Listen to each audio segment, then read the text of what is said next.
Hey guys, I was just on my way to train after recording this session with Adam, and I realized I really failed to mention a group of people who may be interested in understanding the use of anabolics, but who may never actually make that decision to go through with it. You'll hear me reference a couple of times in the interview, um, a person who may think, I'm just going to try and use this as a little bit of a catalyst, see what happens, see if I can break through some plateaus, to somebody who goes all the way in thinking I'm going to win the Olympia someday. I'm going to do whatever it takes, spending 5 or 10 years learning how to cycle and build these protocols. And then maybe somebody in the middle who just decides that, once they've tried it, I feel like I know where my place is. Here's what I use to get ready for contests. And it's kind of a moderate use, but as I said, failed to mention that some people might do a lot of research, thinking about it, being very curious, and then just decide, you know what, it's probably not for me. And I want to speak to that group because that was certainly me. I started lifting weights when I was 11 or 12 years old, competed when I was 20, became a drug-free pro at 27, retired before I was 40, and never did anabolic steroids. Part of what kept me away was what Adam and I discussed, which is I was kind of afraid of the health consequences. Am I willing to take this risk? And then if I do, there is certainly no going back. It's an automatic disqualification for 7 to 10 years in drug-free organizations. But there was also this other piece to the puzzle for me, and I often describe it with clients. If you can't win as a drug-free athlete, you're not going to win as an enhanced athlete. You just won't. I have a client who won a drug-free WNBF Pro World Championship and then became Mr. Olympia after almost 10 years of PED use. And I've had other clients who have won drug-free pro world championships. And I've told them, I mean, you are the rare person I would ever say this to, but you can be Miss Olympia. You can be Mr. Olympia. Here's what that would take. Those of us who have a mixed bag of genetics, our strengths are going to be our strengths, our weaknesses are still going to be our weaknesses, even with, a high dose of anabolic compounds. So keep that in mind. Certainly, yeah, we want to have information here for everybody and make decision making better for you, but you also have the decision to say no.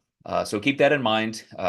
I just know that as Adam and I went forward, it almost seems like probably at times we're telling you this is how you do it, and here's where your place should be. But there is this other option. So let me know what you guys think, and look forward to some conversation on the other end. Hey everybody, welcome back to Contest Prep University. I'm Joe Klemczewski with Adam Atkinson.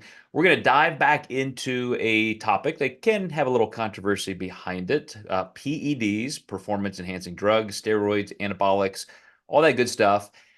And I want to make sure everybody knows we have talked about this before. So if you want a little bit of context, you might look up some of those previous episodes we have done.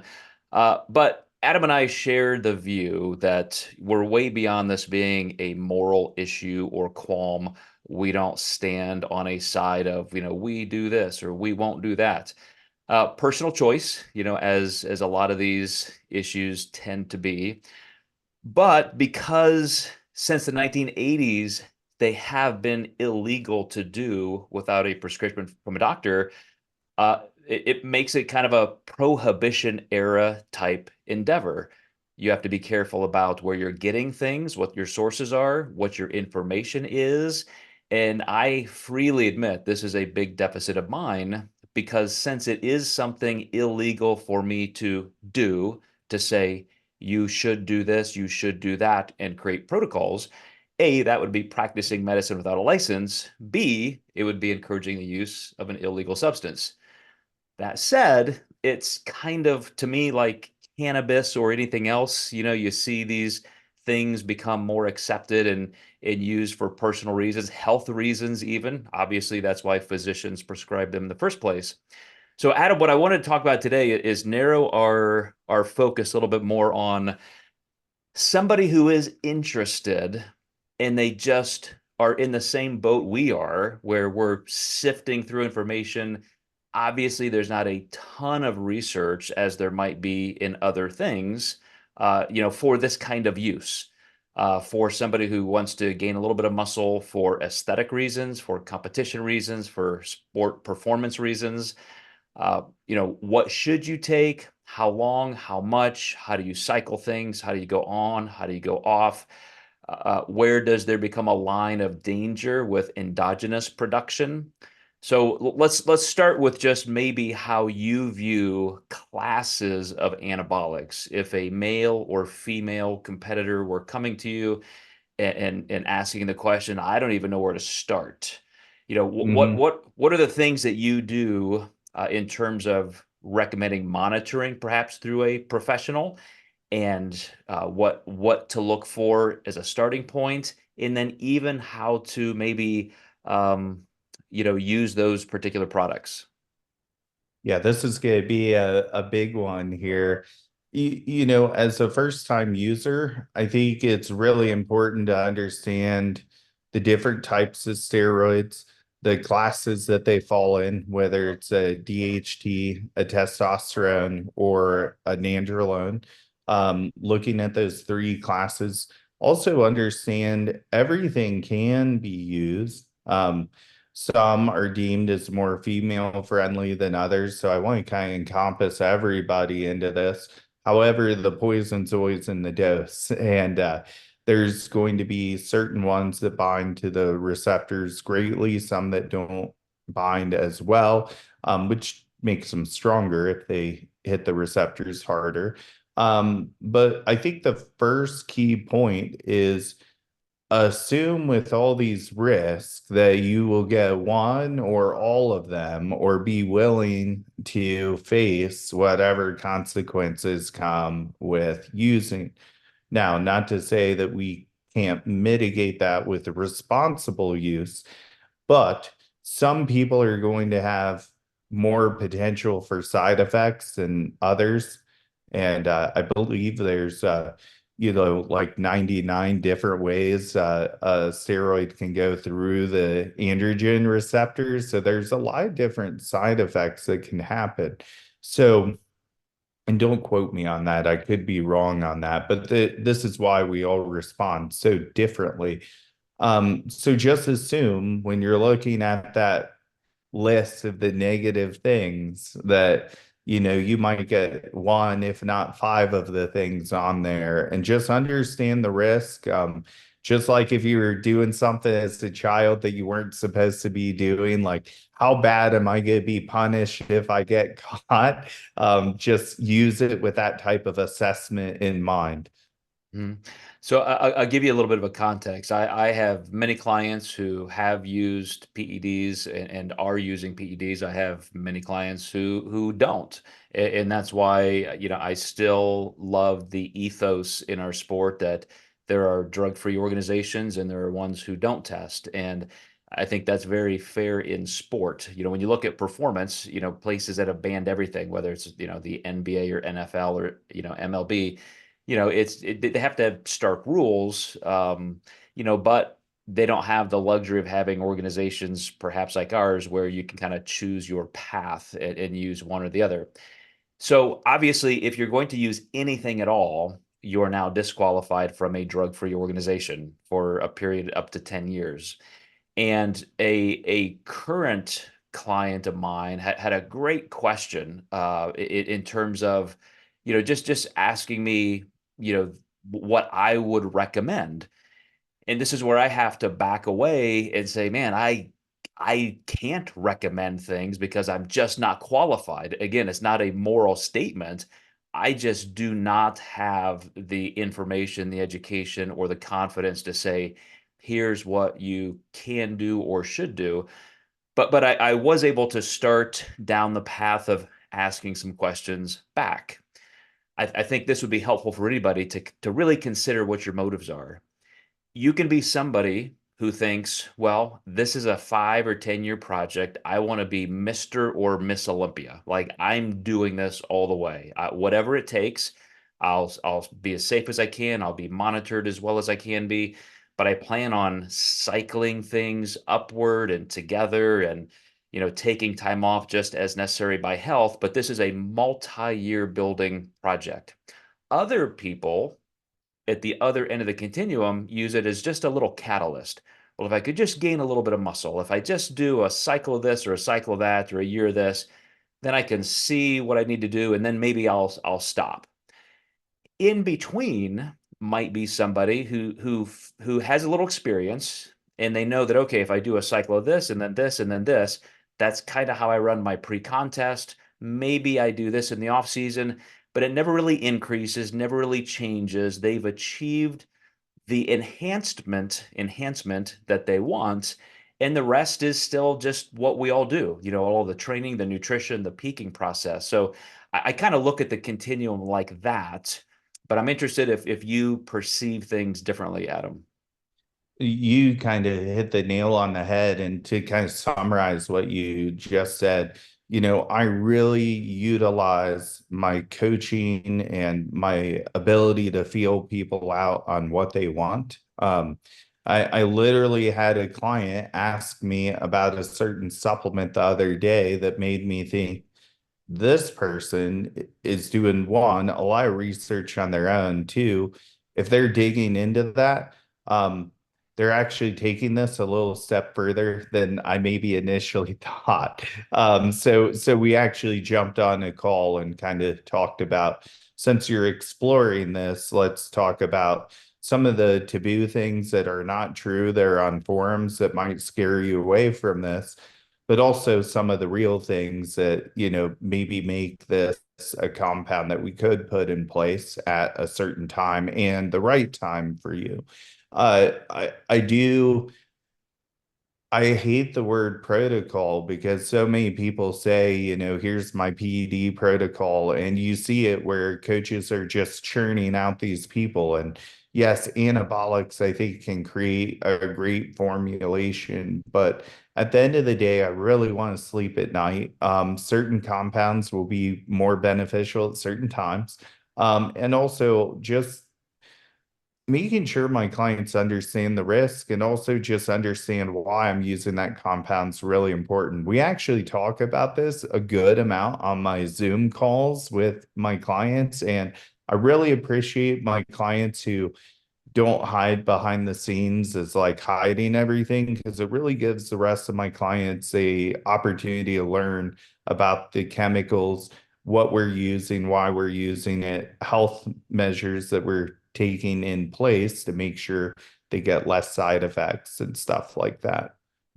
Well, let's go back to that beginning point. I was just listening to a physician on a podcast, who's a longevity and just general health expert, and the topic of TRT came up, and he said something that I wasn't quite sure I understood, which is that even men going on normal TRT, so you would assume these are levels that are bringing you back up to a normal or high normal, certainly not anabolic levels. He said, depending on how much you have to take or you choose to take and how long, you may or may not have endogenous issues. In other words, if you do this for a year or even 6 months, you decide, well, I'm not really getting that much benefit, it's not worth it. And you might be able to go off and be no worse for the wear. Your body may pick back up right where you left off. Is there a point that you see that when you go down this road, you're going to be on something forever, where it's just like even just experimenting with a couple cycles of something, maybe one contest season, are you going to therefore be relegated to using some form of hormone replacement therapy for the rest of your life? Yeah, it definitely depends on the person. I tend to get people after the fact of them making a lot of decisions, and then they're like, I'm on this dose for the rest of my life. I think we see it more in females because it's actually harder to upregulate the endogenous hormones anyhow. So I think a lot of people don't want to put in the work post, doing the cycles. The thought of a female PCT used to be really taboo just because most of the time females will use oral steroids, and those were kind of viewed as, less suppressive. And they just thought females didn't need a PCT, but we actually find that it does shut them down a little bit, and we do need to make sure that we upregulate the endogenous hormones afterwards. I will preface that with dose dependent, but and length of dose as well.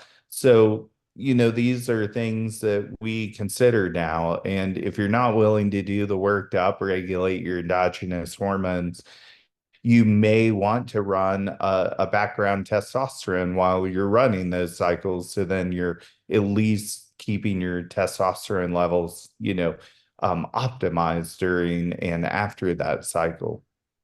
Now, is there, you and I both agree that there are all kinds of coaches and people out there who are giving advice that is very dogmatic. The clients will often come to a coach and the coach just says, as you mentioned, here is the protocol. This is what you do.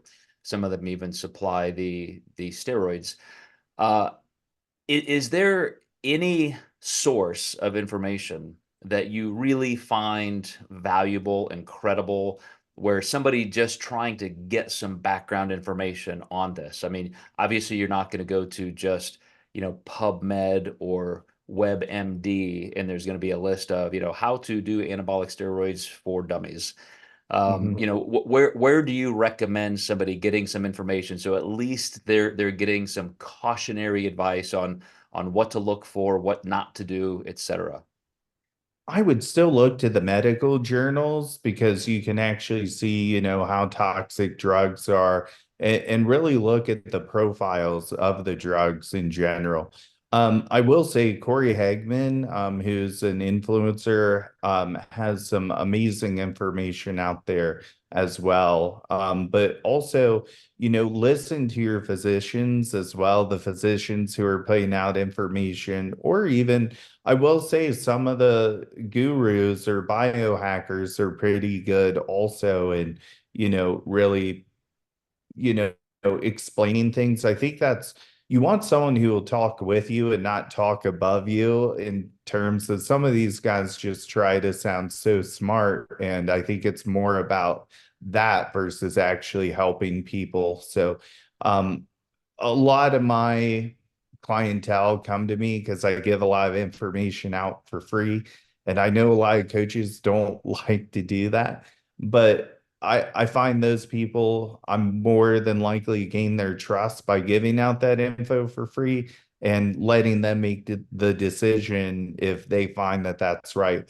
This is still a very not studied part of the sport because we're not really bringing in research studies for physique enhancement, but we are bringing research studies in on these drugs for, whether it be health or, Anavar was used for burn victims. And you can look at a lot of the toxicity and side effects of the drugs and really make your decisions from there. I like that as at least part of somebody's, research is looking at the medical use of these, because you bring up a point there that is very important. The research is not being done on here's how to cycle to, gain as much muscle as you can for the sport of bodybuilding. There's no money in that. Pharmaceutical companies cannot sell to bodybuilders directly. Doctors aren't prescribing massive amounts writ large for competitors. So there's just not going to be confirmational research or investigatory research on that. So that leaves us with the anecdotal, and I don't discount that. If you've learned from these 10 people and these 10 people learned from 20 people prior to them, there are a lot of competitors, a lot of bodies who have done a lot of things with anabolic compounds, and you can see what happens. You can see who has had really good experiences, who has remained safe, who's had horrible experiences. So I think there is a lot of collective learning we can pay attention to. But the reason I'm still so cautious is it obviously isn't peer-reviewed mechanistic research, epidemiological research. There certainly are not many physicians doing this as their primary medical practice. But that leads me to my next question. If you went to a a longevity clinic or just a TRT clinic, Are there doctors who are receptive to who just does want to compete? And so they're, those doctors who do have the most experience are at least willing to guide somebody and provide the appropriate tests. Yeah, this is a really great topic to cover. There's plenty of clinics out there. I'll say there's some good and some bad. I see a lot of women getting overtreated with testosterone. Even just recently, one of my 66-year-old clients was put on way, way, way too high of a dose. And I just couldn't even believe it. I was so angry about it. And I made sure she wasn't the one making the mistake, but it was right on the prescription that she was taking 20 milligrams of tests a week. And just as a reference to get a female within the normal range, it would be about 2 to 3 is usually a great starting point. So way, way overdose. But some of these clinics are almost taught to do that. If these teams send a lot of women that way, they on the back end do want these women like enhanced because it makes them look better. Um, However, I'll say a lot of those teams hide the faces of their clients in the transformation photos. And then you certainly don't get to hear everybody's voice on just a photo. Now that reels are coming out, I think it's exposing a lot of people. But yeah, the clinics will enhance. They'll even have ways of prescribing certain things like Anavar as well. Uh, you still don't know if you're getting a great source. The clinic will always say that they are, but a lot of times with those more boutique drugs, you still don't really know where they're coming from. They could order them from India or anywhere else. So you still have to be careful, even with being guided. I think it's good to have a coach that understands the process, have a clinic that's helping you legally acquire the substances to just be able to sleep a little bit easier at night, you know? Mhm. So what's your experience outside of anti-aging or hormone replacement clinics with just a general physician, your primary care physician? If Susie, bikini competitor from Topeka, Kansas, contacted you and said, hey, Coach Adam, I want to do this, and you said, well, I'd really love for you to talk to your doctor and see if that doctor can monitor these things. Are primary care doctors willing to do that? Or are they kind of like me saying, whoa, this is not even my medical practice. This is beyond the scope of care. I cannot do that. How many primary care doctors are willing to, and how many aren't in your experience? I see a shift there. I think PCPs are losing clients over this, losing patients, and I think they feel pressure too. And we're also seeing a change in the laws and jurisdiction on telehealth. So, the pressure is certainly on. Um, and I think most doctors are saying no, but I do on occasion, I'm really surprised and I think that goes for anything, even like pain pills. Like some doctors will be really quick to give a client what they want. I will say as a kid, I could call my doctor and I had such a long-standing relationship with her when I was in college and I got sick. I didn't have to go to the emergency room to get a Z pack. She would just call it into my local pharmacy. But I had seen her since before I could probably even talk, to be honest. So yeah, I think it's really person dependent. If you probably get a first time appointment with a doctor and ask for tests, they're Yeah. probably gonna turn you away, maybe. Yeah, yeah, that is certainly doctor shopping for that reason. But if it's your long-term doctor, I'll give you an example. This is not a workaround for people to try this, but it may be an open door in the future. Transgender care had to go through this process in the recent, few years, certainly going back 50 to 100 years ago in European countries. But a normal person who says, I'm experiencing gender dysphoria and I want to hormonally transition to the other sex, whether it's now taking estrogen or testosterone with estrogen blockers and so forth. The typical process is for you to go to a psychiatrist who is a medical doctor who can prescribe medication, and then go through the appropriate evaluations and say, yes, I understand for your psychological health and your physical well-being and that gender dysphoria, I approve of this process, and therefore I'm going to say this is clinically appropriate, and then write the prescriptions. And then because of that documentation and that assessment, insurance companies will pay for that. That's part of medical care. So that's dysphoria, dysmorphia, or just the goal of competition and so forth. I think there's a great responsibility that should be at least recognized in the medical community, that a competitor of some sort, performance sport or physique sport, wants to come to you and have your supervision, have the medical monitoring, instead of going to the back alley, going to the dumpster behind Gold's Gym to get your drugs.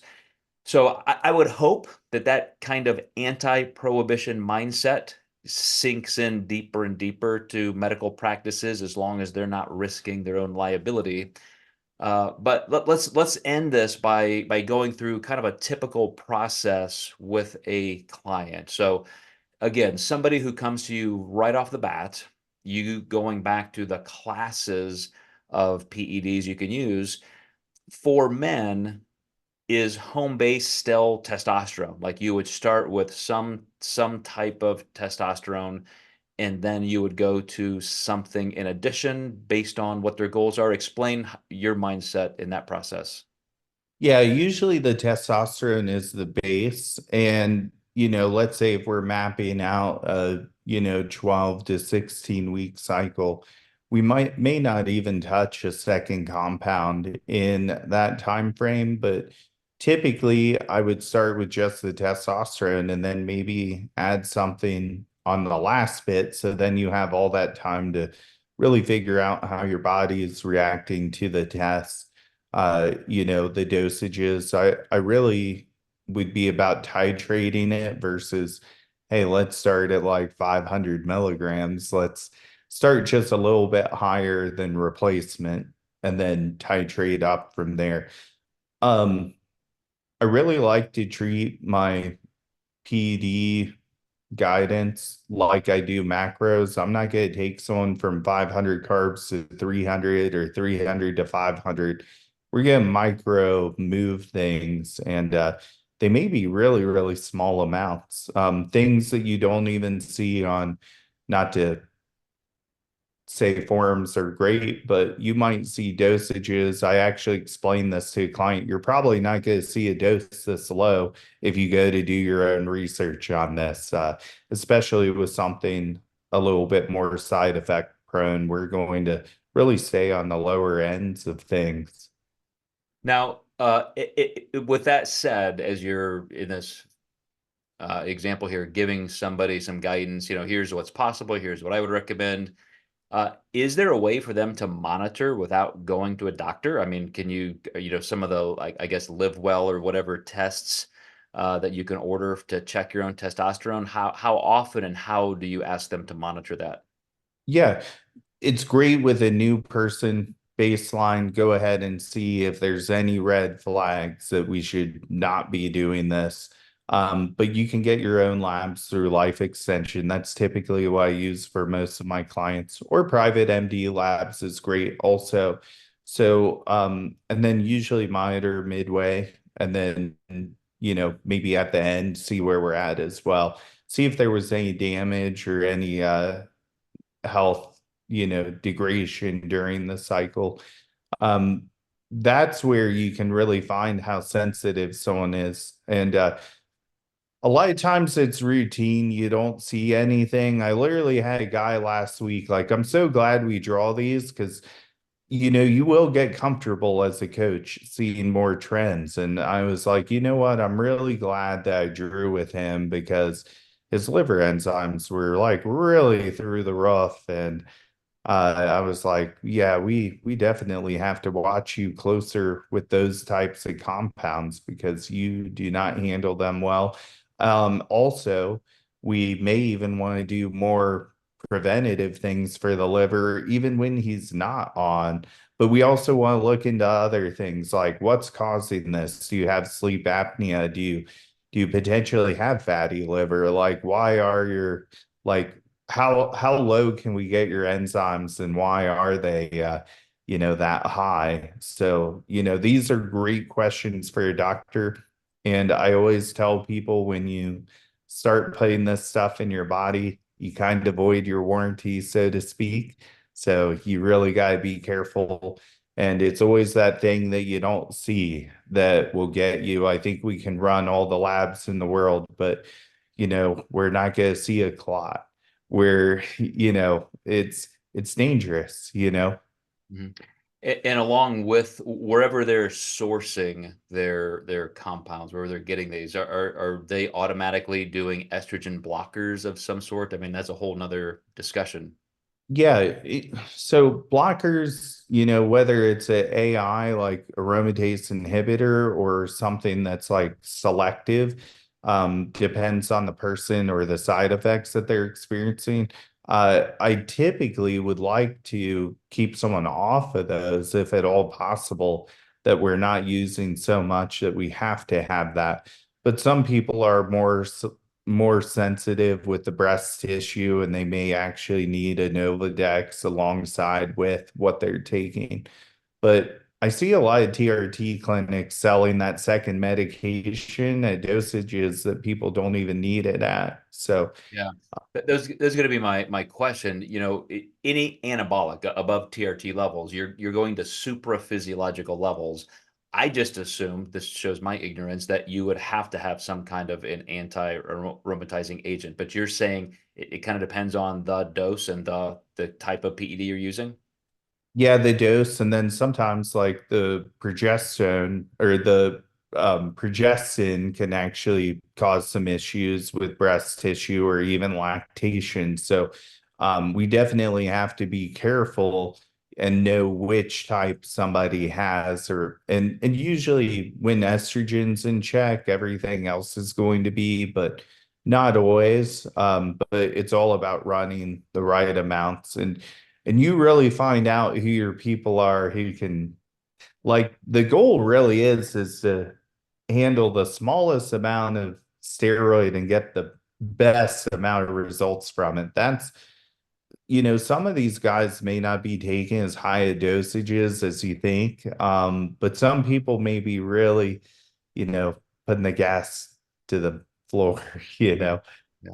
Well, for women, you mentioned oral. I mean, Anavar is an oral steroid, right? And that's why it's kind of Correct. a it's attractive, low barrier of entry for a lot of women who just want to try things. So if you had your way, if you were giving advice to somebody on the bikini or the figure side, is that where you would start, or would you still start with a small TRT kind of base? Yeah, depending on the person, recently I've had a few girls go right into the TRT base because they're post-show. They're maybe approaching menopause, and that's just a really great, smooth option for them to go ahead and get there. Because if they're having or we're having a lot of menopausal type symptoms, we may want to go ahead and mitigate that first. And then usually that easily plants the seed of going ahead and trying something else on top of that. Now you have to consider if you're on TRT, you are now stacking whatever you're adding on top of that TRT already. So again, you really want to stay away from protocols and go into experience coaching and somebody who cares about watching your health through this. Mm. Well, we're not going to go through every single possibility and path in this, but just as an example, I'm just pulling things out of my ass because I really don't know that much about this topic. But between something like Tren or, um, you know, Winstrol or something like that, Dianabol, D-ball, what are the different mechanisms you're looking for when you would choose one compound over another.